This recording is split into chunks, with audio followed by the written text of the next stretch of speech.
Magandang araw po sa inyong lahat. Ako po si Dr.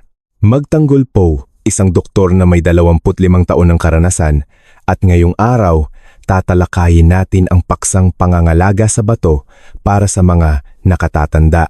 Ang mga ligtas na gulay at mga maling akala na dapat iwasan.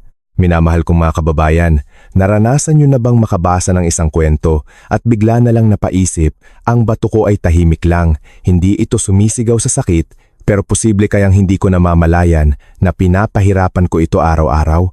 Ngayong hapon, nais kong maupo kasama ninyo ng buong katapatan sa isang talakayang puno ng pag-aalala. Bago ko simulan ang pag-record, nabasa ko ang isang komento na nagpatigil sa akin at nag-isip ng malalim. Hayaan ninyong ibahagi ko ang kwento ng isang ginang mula sa Laguna upang mapakinggan nating lahat. Hindi para malungkot, kundi para mas maunawaan at mahalin ang ating katawan at alagaan ang ating mga bato bago pa mahuli ang lahat. Ang bida sa ating kwento ay si Aling Tessie, 59 taong gulang, mula sa isang bayan sa Laguna, isang rehiyong agrikultural sa Luzon. Maikli lang ang ipinadala niyang mensahe, ngunit bawat salita ay tila nagpapabigat sa dibdib. Sabi niya, "Dok, heto ako ngayon sa dialysis center, naghihintay ng aking turno. Pagod na pagod ang katawan ko. Ang braso kong may malaking karayom ay masakit at nanunuot ang kirot. Pero habang naghihintay, binuksan kong muli ang mga video mo. Pinapakinggan ko para mabawasan ang takot at pangamba." Sabi niya, habang nakikinig sa mga paliwanag ko tungkol sa tamang pagkain, nararamdaman niya ang awa at pagsisisi. Kung nalaman lang daw niya ito ng mas maaga, marahil hindi siya aabot sa ganitong kalagayan. Nag-subscribe daw siya sa channel ko sa pag-asang makarinig pa ng kaalaman para mapangalagaan ang natitira niyang lakas at ang kanyang mga bato. Dito, ako ay lubos na naantig. Isang taong naghihintay ng dialysis, nanghihina ang katawan at nininerbiyo sa bawat tunog ng makina. Pero naisip pa ring buksan ang telepono para matuto ng tama para sa sarili. Labis ang aking paghanga kay Aling Tessie. At sa pamamagitan ng kanyang kwento, naniniwala akong marami sa inyo makikita ang sarili sa mga pang-araw-araw na alalahanin. Takot kumain ng mali, takot magbawal ng mali, at napapagod sa kakaisip. Mga kababayan, lahat tayo ay naniniwalang ang gulay ay masustansya at mabuti. Ano nga bang masama sa pagkain ng gulay? Ngunit para sa isang batong unti-unting humihina dahil sa edad, hindi lahat ng gulay ay kaibigan. May mga uri na masustansya para sa malusog na tao, ngunit para sa may mahinang bato, nagdudulot ito ng hindi kinakailangang hirap sa pagsala na nagiging sanhi ng sobrang pagtatrabaho ng mga bato. Ang mga dumi mula sa metabolismo ay naiipon at sa katagalan, nagdudulot ng malubhang komplikasyon katulad ng pinagdadaanan ngayon ni Aling Tessie. At iyan ang dahilan kung bakit determinado akong gawin ang video na ito ng maingat, dahan-dahan at sa pinakasimpleng lengguwahe. Ibabahagi ko sa inyo ang 5 pamilyar at murang gulay na itinuturing na puting ginseng ng karaniwang tao dahil sa kanilang sustansya. Ang mahalaga ay hindi ang dami ng kinakain, kundi ang tamang pagkain, tamang pagluto at tamang porsyon para gumaan ang trabaho ng bato. Mas malinis ang daloy ng dugo at hindi na magambala ang tulog dahil sa madalas na pag-ihi. Susuriin ko kung bakit mabuti ang bawat isa, paano ito lutuin para mapanatili ang sustansya, at anong oras ito kainin para hindi mabigatan ng bato. Ito ay para matulungan kayong kumain ng masarap at panatag sa bawat sandali. Dahil ang pangmatagalang kalusugan ay wala sa sobrang pagbabawal, kundi nasa balansing agham at pag-unawa sa sariling katawan. Pakiusap, panoorin ninyo ito hanggang sa dulo. Dahil baka sa listahan ng 5 gulay na ito, may isang pinakaangkop para sa inyo. Isang maliit ngunit tamang hakbang para makapagpahinga at gumaling ang inyong mga bato sa natural nitong ritmo. Kung bago pa lang kayo sa channel na ito, mangyaring mag-subscribe at i-on ang notification bell. Hindi tayo nagmamadali ngunit kailangan nating maging nasa tamang oras. Linggo-linggo, sasamahan ko kayo sa mga gabay na malapit sa buhay at madaling gawin para mamuhay ng malusog, magaan at payapa kasama ang ating mga bato. At ngayon, magtimpla kayo ng isang tasang salabat at maupo kasama ko. Magsimula tayo sa pinakasimpleng mga bagay. Dahil minsan, Ang pinakamabisang gamot ay matatagpuan mismo sa ating kusina. Unang bahaging, bakit kailangang maging mapili sa pagkain ang mga nakatatanda para maprotektahan ang bato? Mga kababayan, bago ko ibahagi ang mga partikular na pagkain na mabuti para sa bato, nais ko munang magsalita tungkol sa isang bagay na malapit sa ating pang-araw-araw na buhay. Sa pagtuntong natin sa katanghalian at katandaan, hindi na tayo maaaring kumain batay lang sa nakasanayan. Noong tayo ay bata pa, kayang balansehin ng katawan ang lahat. Malakas ang pagsala ng bato. Anumang laso ng pumasok ay nailalabas din. Ngunit pagkatapos ng edad na 6, ang ating mga bato ay parang isang makinang nagtrabaho nang walang tigil sa milyon-milyong siklo ng pagsala ng dugo. Ang mga nephron o ang mga unit ng pagsala ay unti-unting nababawasan ang kakayahang mag-regenerate. Ang bilis ng pagsala ng glomerulus, glomerular filtration rate, ay bumabagal din. Kaya, ang pagiging mapili sa pagkain ay hindi nangangahulugang sobrang paghihigpit, kundi isang matalinong paraan upang bawasan ang bigat sa pagsala at mapanatili ang natitirang pag-andar ng bato. Isipin ninyo ang bato bilang isang sopistikadong biological filtration system, hindi lang isang simpleng bahagi na naghihiwalay ng tubig. Ito ay nag-aayos ng electrolytes, nagbabalanse ng minerals, sumasala ng mga dumi mula sa protina, at nagkokontrol ng presyon ng dugo. Habang tayo ay tumatanda, ang filter ng bato ay hindi lang nauupod, kundi nagiging mas sensitibo rin sa pagbabago ng electrolytes at sa talamak na pamamaga. Ito ang dahilan kung bakit madaling masira ang bato kung hindi angkop ang ating dieta. Ang dalawang mineral na partikular na nahihirapang iproseso ng mahinang bato ay ang potassium at phosphorus. Kapag tumaas ang potassium sa dugo, hindi ito kayang ilabas agad ng bato na maaaring makagulo sa electrical signals ng puso. Sa mga nakatatanda, ang puso ay mas sensitibo na, kaya't ang mataas na potassium ay maaaring magdulot ng palpitations at sa matagal na panahon, maging sanhi ng mapanganib na problema sa puso. Ang phosphorus naman, kapag naipon, ay tahimik na nagdudulot ng sakit sa buto.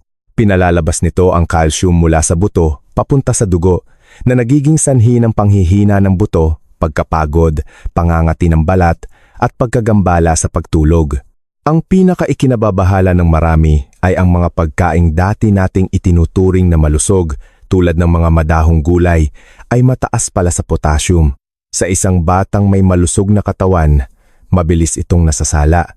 Ngunit sa isang nakatatanda na may mahinang bato, ang pagkain ng sobra o sa maling oras ay nagpapahirap sa bato, lalo na sa gabi. Nakausap ko minsan ng isang 70 taong gulang na lolo sa palengke ng Divisoria.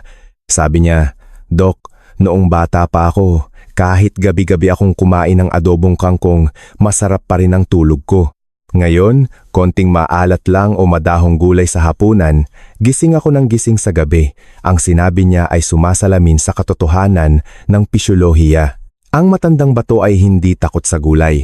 Takot ito sa biglaang pagbabago na hindi nito kayang sabayan. Dito sa Pilipinas, marami ang nag-aalala. Kailangan bang iwasan ang lahat ng berdeng gulay? Hindi po, hindi. Hindi natin aalisin. Pipiliin natin at babaguhin ang paraan ng paggamit. May mga gulay sa ating mga palengke na napakamura at madaling mahanap, tulad ng kalabasa, sayote at upo na mababa sa electrolytes at banayad sa bato. Ang mga ito ay mas mainam, lalo na sa gabi. Ibinabahagi ko ito hindi para takutin kayo, kundi para ipaunawa na ang kalusugan ng bato ng nakatatanda ay pinakamahusay na napoprotektahan ng regularidad, kaangkupan at banayad na pagtanggap sa halip na pagsabay-sabayin ang maraming bagay na kailangan lang salain muli ng bato sa gabi. 5 murang puting ginseng na tumutulong sa mabilis na pagsala ng dugo. Unang pagkain, pulang bell pepper, ang tahimik na tagapag-ayos. Magsimula tayo sa isang pamilyar na pagkain na madaling mabili sa mga palengke sa Pilipinas, ngunit may malalim na benepisyo para sa mahinang bato. Ang pulang bell pepper. Marami ang nag-aakala na ito ay maanghang, ngunit ang bell pepper ay halos walang anghang. Ito ay may banayad na tamis at hindi nanggagalit sa tiyan o pantog na mahalaga para sa mga nakatatanda. Ang pinakatampok na sangkap nito ay vitamin C at vitamin A. Ang dalawang ito ay nagsisilbing panangga at tagapag-ayos laban sa talamak na pamamaga sa loob ng katawan.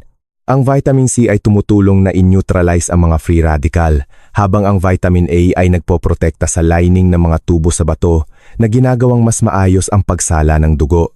Ang pinakamahalagang katangian ng pulang bell pepper para sa mahinang bato ay ang mababang taglay nitong tubig at potassium. Halos wala itong panganib na magdulot ng biglaang pagtaas ng electrolytes na maaaring makaapekto sa tibok ng puso. Bukod pa rito, ang pulang bell pepper ay may sapat na fiber para tulungan ang regular na pagdumi na binabawasan ang mga lason na bumabalik sa dugo mula sa bituka. Sa ganitong paraan, nababawasan ang trabaho ng bato. Sa pagpili, hanapin ang mga bell pepper na makintab at matigas. Hugasan itong mabuti, ibabad sa tubig na may asin sa loob ng 10 minuto at alisin ang mga buto at ang puting bahagi sa loob. Pinakamainam itong stir fry nang mabilis kasama ng manok o isda. Huwag itong lutuin ng masyadong malambot dahil mawawala ang vitamin C. Ikalawang pagkain, repolyo. Ang natural na pangwalis ng dumi. Ang repolyo ay isang napakapamilyar na gulay sa hapagkainan ng Pilipino. Mura, madaling mahanap, at sa kabila ng pagiging simple nito, nagtataglay ito ng mga phytochemicals na sumusuporta sa pag-andar ng bato sa isang tahimik ngunit tuloy-tuloy na paraan. Ang repolyo ay naglalaman ng mga glucosinolates at flavonoids, mga compound na nagpapababa ng oxidative stress at nagpoprotekta sa mga daluyan ng dugo na nagpapabuti sa daloy ng dugo papunta sa mga nephron. Ang mahalaga, ang potassium content ng repolyo ay mababa kumpara sa ibang madahong gulay. Ito ay nakakatulong na panatilihing stable ang tibok ng puso at pagtulog. Itinuturing ko ang repolyo bilang isang pre-filter dahil tinutulungan nito ang bituka at dugo na alisin ang mga lason bago pa man ito makarating sa bato. Ngunit para makuha ang buong benepisyo nito, dapat tama ang paghanda. Ang maling gawain ay ang paghiwa muna bago hugasan. Ang tama ay hugasan muna ang bawat dahon ng buo, ibabad sandali sa tubig na may asin at saka pa lamang hiwain at lutuin. Para sa pagluto, ang mga simpleng putahe ay mas mainam. Halimbawa, nilagang repolyo na may palamang giniling na manok o simpleng nilaga na isasawsaw sa matabang patis na may itlog. Kapag nagpapakulo ng repolyo, huwag takpan ang kaldero para sumingaw ang mga compound na nagdudulot ng kabag. Tandaan, kapag kalmado ang bituka, kalmado rin ang pantog at nakakapagpahinga ang bato sa gabi. Para sa mga may malubhang sakit sa bato at may manas, huwag inumin ang sabaw ng pinaglagaan dahil ang potassium na natunaw sa tubig ay maaaring mabilis na pumasok sa dugo. Ikatlong pagkain, cauliflower. Ang super katulong sa pag-detox ng atay at bato. Ang susunod na nais kong suriin ay ang cauliflower. Sa mga palengke mula Luzon hanggang Mindanao, sikat ito. Para sa mga may mahinang bato, lalo na sa stage 3 pataas, mas inirerekomenda ko ang puting cauliflower dahil ito ay mas banayad at hindi gaanong nakakabigat sa metabolismo. Ang cauliflower ay may mga compound tulad ng glucosinolates na sumusuporta sa mga detoxifying enzymes ng atay. Kapag malusog ang atay, nababawasan ang mga dumi na kailangang salain ng bato. Naglalaman din ito ng fiber na pumipigil sa constipation. Isang karaniwang problema sa mga nakatatanda na nagpapabalik ng lason sa dugo. Ang paglilinis nito ay napakahalaga. Dahil sa siksik nitong istruktura, madali itong kapitan ng dumi at mga itlog ng insekto. Ang tamang paraan ay hiwain ito sa maliliit na peraso, ibabad sa tubig na may asin, maari ring lagyan ng kaunting gawgaw para humigop ng dumi sa loob ng 15 minuto at banlawan ng maigi. Para sa pagluluto, ang pagpapakulo aling ay ang pinakaligtas na paraan para sa may sakit sa bato. Ang bahagi ng potassium ay natutunaw sa tubig, kaya kainin lamang ang gulay at itapon ang sabaw. Pagkatapos pakuluan, maaari itong lagyan ng kaunting sesame oil at binusang linga para sumarap. Ika-4 na pagkain, labanos, ang puting ginseng ng mahihirap. Sa katutubong kaalaman dito sa Pilipinas, ang labanos ay tinaguriang puting ginseng ng mahihirap. Ito ay mura, madaling mahanap, at may malalim na benepisyo sa kalusugan, lalo na para sa mga may mahinang bato at madalas umihi sa gabi. Ang labanos ay may natural na diuretic effect na tumutulong sa paglabas ng sobrang tubig at mga dumi tulad ng urea. Binabawasan nito ang pressure sa dugo sa gabi na tumutulong para maging mahimbing ang tulog. Naglalaman din ito ng vitamin C at mga enzyme na nagpapababa ng pamamaga sa maliliit na daluyan ng dugo sa bato. Ang pinakamahalaga, ang labanos ay may napakababang potassium at phosphorus. Sa paghahanda, maaari itong gawing sinabawang labanos na may giniling na karne. Ang mainit at malinaw na sabaw nito ay madaling tunawin at nakakagana. Isa pang paraan ay ang nilagang labanos na isasawsaw sa matabang bagoong isda na ginisa. Tandaan, itapon palagi ang sabaw ng pinaglagaan. Isang paalala, huwag isabay ang labanos sa carrots sa pagluto dahil ang enzyme sa carrots ay maaaring makabawas sa vitamin C ng labanos. Iwasan din ang pagkain nito ng hilaw dahil maaari itong magdulot ng panlalamig ng tiyan. Ikalimang pagkain, tangkay ng bawang garlic scapes, ang natural at banayad na antibiotic. Sa edad na 60 pataas, kailangan natin ng mga pagkaing hindi lang nagpapalusog kundi nagpoprot. Marami ang nag-aakala na ang ulo lang ng bawang ang mahalaga. Ngunit ang usbong nito ay naglalaman ng mga bioactive compounds na mas madaling matunaw at hindi gaanong nanggagalit sa tiyan. Naglalaman ito ng alisin na may kakayahang labanan ang impeksyon at pamamaga. Para sa mga may mahinang bato at madaling kapitan ng impeksyon sa ihi, ang tangkay ng bawang ay nakakatulong magpainit sa bahagi ng bato at mapabuti ang sirkulasyon ng dugo na binabawasan ang talamak na pamamaga. Sa pagpili, hanapin ang mga sariwa at lunti ang tangkay.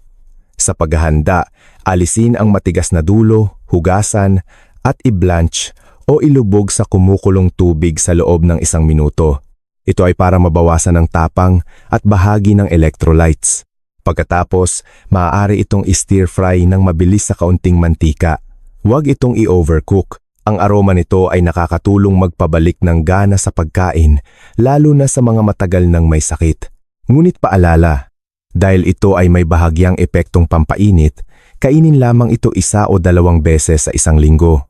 Ikalawang bahagi, pamumuhay at kaisipan, ang gintong susi sa paggamot. Bukod sa pagkain, ang pamumuhay at kaisipan ay napakahalaga. Ang bato ay hindi lang humihina dahil sa edad, kundi dahil din sa stress, kakulangan sa tulog, at mga emosyong kinikimkim. Ang asin ang pinakadirektang kaaway. Pinapanatili nito ang tubig sa katawan na nagpapataas ng presyon ng dugo at nagpapahirap sa pagsala ng bato. Ang pagbabawas sa alat ay hindi isang parusa, kundi isang paraan para pahabain ang buhay ng ating bato. Dahan-dahanin ang pagbabawas hanggang sa masanay ang panlasa. Tungkol sa tubig, ito ay nakadepende sa kondisyon. Kung banayad pa ang sakit sa bato at walang manas, ang 1.5 litro kada araw ay nakakatulong linisin ang sistema. Ngunit kung malubhana, may manas, at kaunti na lang ang ihi, ang ligtas na dami ng tubig ay dapat kalkulahin. Ang dami ng ihi mo kahapon, dagdagan ng 300,500 ml. Magtanong sa inyong doktor para sa tamang gabay. Ang tulog ay direktang konektado sa pag-ihi sa gabi. Kapag mahimbing ang tulog, tumataas ang isang hormone na nagpapabagal sa produksyon ng ihi. Kaya iwasan ang pag-inom ng maraming tubig at pagkain ng maalat sa gabi. Matulog sa tamang oras. Ang kaisipan ay may malaking epekto. Ang matagal na pag-aalala ay nagpapasikip sa mga daluyan ng dugo sa bato na binabawasan ang supply ng oxygen dito. Ang pagiging kalmado, malalim na paghinga, at positibong pananaw ay nakakatulong na protektahan ang ating mga bato. Ikatlong bahagi. Ang 3 gintong salita, kaunti, palagian, at tama. Uulitin ko ang 5 gulay, pulang bell pepper, repolyo, cauliflower, tangkay ng bawang, at labanos. Ngunit mas mahalaga pa rito ang 3 salita, kaunti, palagian, at tama. Kaunti, huwag kumain ng sobra sa isang upuan. Ang mahinang bato ay hindi kayang magproseso ng biglaang pagdagsa ng minerals. Hati-hatiin ang pagkain sa mas maliliit na porsyon. 2. Palagian. Gawing balanse ang dieta sa buong linggo. Halinhinan ang mga gulay. Ngayon, bell pepper. Bukas, cauliflower. Sa susunod, labanos. Ito ay para makakuha ng iba't ibang sustansya nang hindi nabibigla ang bato. 3. Tama. Tamang uri ng gulay para sa iyong kondisyon, tamang paraan ng pagluto at tamang porsyon. Para sa mga may manas at kauntiang ihi, huwag na huwag iinumin ang sabaw ng pinaglagaan ng gulay. Ang potassium at iba pang minerals ay naiipon doon, kainin lamang ang gulay. Ikaapat na bahagi, 3 uri ng sabaw ng gulay na tahimik na nakakasira sa bato. Marami sa atin ang naniniwala na ang sabaw ng nilagang gulay ay masustansya.